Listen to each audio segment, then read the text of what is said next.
सांसद खेल महोत्सव का 30 अक्टूबर से होगा शुभारंभ मौके पर केंद्रीय खेल मंत्री मनसुख भाई मांडविया, मुख्यमंत्री मोहन यादव, क्रिकेटर कपिल देव अतिथि के रूप में होंगे शामिल।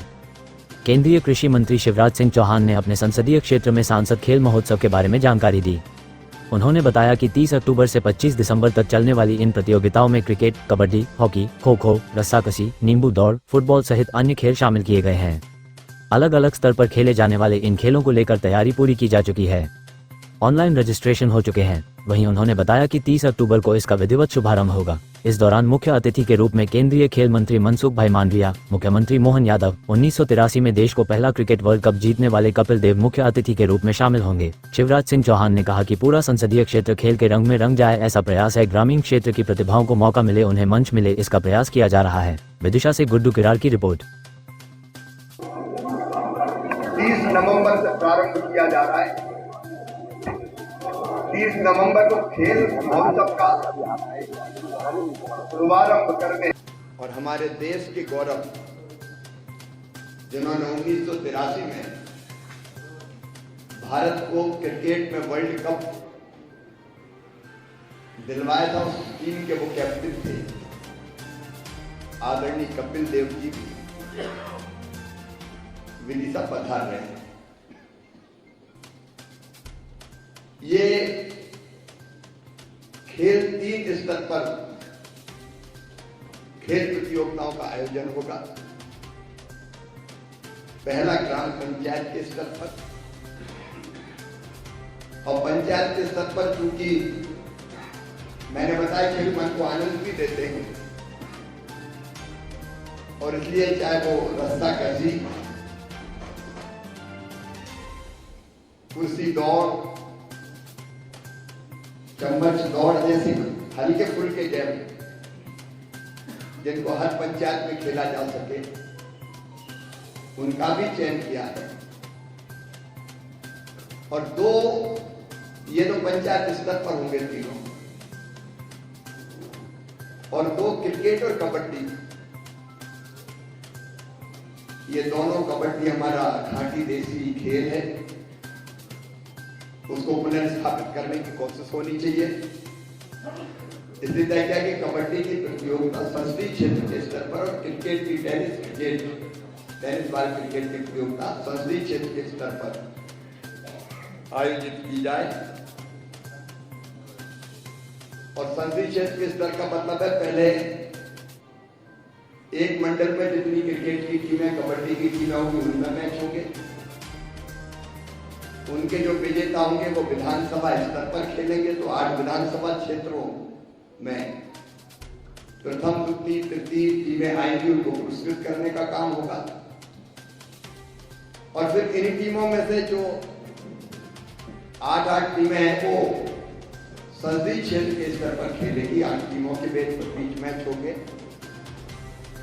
और उनमें प्रथम, द्वितीय, तृतीय पुरस्कार देने की का फैसला यहां पर किया है।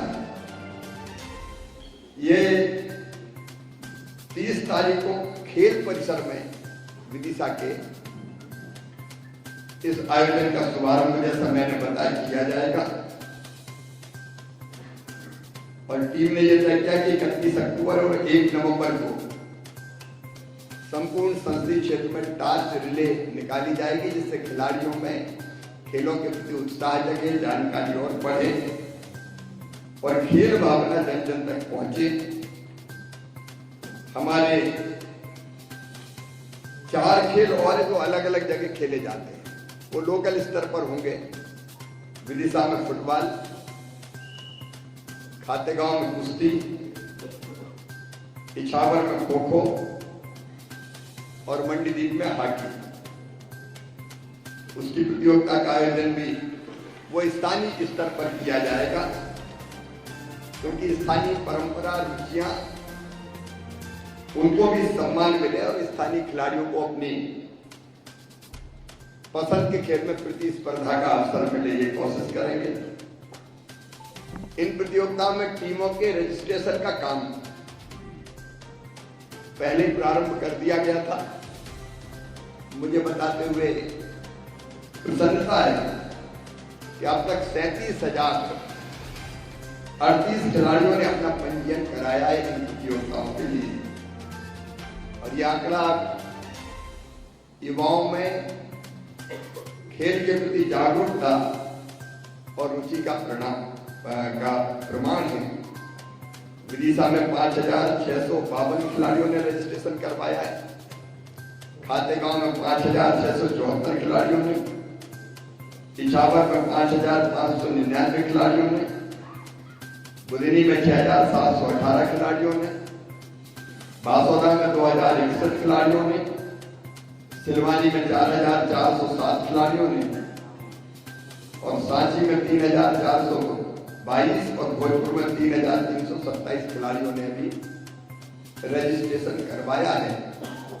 जैसा कि खेल की समिति उसने जानकारी दी है कि खिलाड़ियों में काफी उत्साह है और बेटियां भी इन खेलों में, उनकी प्रतियोगिता अलग होगी, वो भी भाग लेंगी।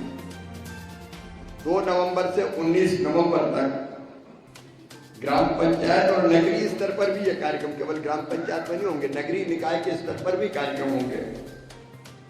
तो ये तीनों खेल रस्साकशी, म्यूजिकल चेयर, नींबू दौड़ की प्रतियोगिताएं आयोजित होगी। 20 नवंबर से 30 नवंबर तक मंडल स्तर की प्रतियोगिताएं होंगी। 5 दिसंबर से 12 दिसंबर तक विधानसभा स्तर की प्रतियोगिताएं होंगी और 15 दिसंबर से 25 दिसंबर, अटल जी का जन्मदिन है 25 दिसंबर, तो सबकी इच्छा है कि उस दिन समापन का कार्यक्रम होना चाहिए। तो 25 दिसंबर को संसदीय स्तर की फाइनल प्रतियोगिताओं का आयोजन किया जाएगा। शुभारंभ विदिशा में होगा और फाइनल मैच रायसेन में होगा। लगभग 2 महीने तक अलग अलग स्तर पर ये प्रतियोगिताएं चलेंगी। स्थानीय स्तर पर भी प्रोत्साहन पुरस्कार की व्यवस्था होगी और संसदीय क्षेत्र के स्तर पर 2,51,000 रुपए का प्रथम पुरस्कार, 2 लाख का द्वितीय पुरस्कार और 1,51,000 रुपए का तृतीय पुरस्कार टीमों को दिया जाएगा। और वैसे विधानसभा स्तर पर भी 1,51,000, 1 लाख और 50,000 ये 3 पुरस्कार रहेंगे। ट्रॉफी और अलग अलग प्रदर्शन के लिए खिलाड़ियों को प्रोत्साहन देने के अलग पुरस्कार देने की व्यवस्था वो भी की जाएगी। तो एक कोशिश है पूरे क्षेत्र में हमारे नौजवान बेटे बेटियों को ढंग से खेलने का अवसर भी मिले, टैलेंट सर्च भी हो। इसी में से कई बार बहुत अच्छी प्रतिभाएं भी निकल के आती है जिनको आगे बढ़ाने का अवसर और मौका भी फिर मिल सकता है और एक खेल भावना पूरे संसदीय क्षेत्र में जागृत हो, उसका एक एकीकृत प्रयत्न शायद संसदीय क्षेत्र विधानसभा स्तर पर, स्थानीय स्तर पर प्रतियोगिताएं होती रही है, लेकिन शायद संसदीय क्षेत्र स्तर पर पहली बार ये प्रतियोगिताएं आयोजित होगी। इनका व्यापक प्रचार प्रसार आपके माध्यम से हो, ये आवश्यक था। इसलिए मुझे लगा कि आपके माध्यम से जनता को, खिलाड़ियों को ये जानकारी देनी चाहिए। इसके साथ एक और मानवीय कदम उठाने का हमने फैसला किया है। कई हमारे दिव्यांग भाई और बहन हैं जिनको अभी ट्राइसिकल देते हैं तो वो हाथ से चलाने वाली देते हैं और कई बार वो ऐसी स्थिति में भी नहीं होते कि हाथ से ट्राइसिकल चला पाए। दूसरा, उनके सामने रोजी रोटी की भी एक बड़ी समस्या होती है। दिव्यांग हैं तो आजीविका के लिए परेशान ना हो सोच के हमने ये तय किया कि पूरे संसदीय क्षेत्र में ऐसे दिव्यांग भाइयों की बहनों की सूची बनाई जाएगी और फिर परीक्षण करके मोटराइज ट्राइसिकल जो केवल चलने के काम ना आए, वो ऐसी व्यवस्था उस पर करें कि वो अपना आजीविका भी उससे चला पाए। अगर कोई सामान उनको साथ में लेके जाना बैठना है, क्योंकि दिव्यांग ऐसे भाई बहन हैं जिनकी शरीर विशेष में कोई दिक्कत हो सकती है, लेकिन प्रतिभा टैलेंट पे कोई कमी उनके नहीं होती। थोड़ा सा अगर सहयोग मिल जाए तो उनकी जिंदगी को भी बहुत बेहतर बनाया जा सकता है। और इसलिए हमारी कोशिश होगी कि हम 2 महीने के अंदर ये खोज करके और फिर उनको ये मोटरसाइकिल साइकिल देके उनकी जिंदगी को भी बदलने का हम प्रयत्न कर सकें। ये 2 जानकारी आपके माध्यम से देनी थी ताकि उनको भी पता चल जाए। जिला प्रशासन को भी आग्रह किया जाएगा कि उनकी खोज में जनप्रतिनिधियों से तो आग्रह है ही कि उनकी खोज में वो सहयोग करें। धन्यवाद।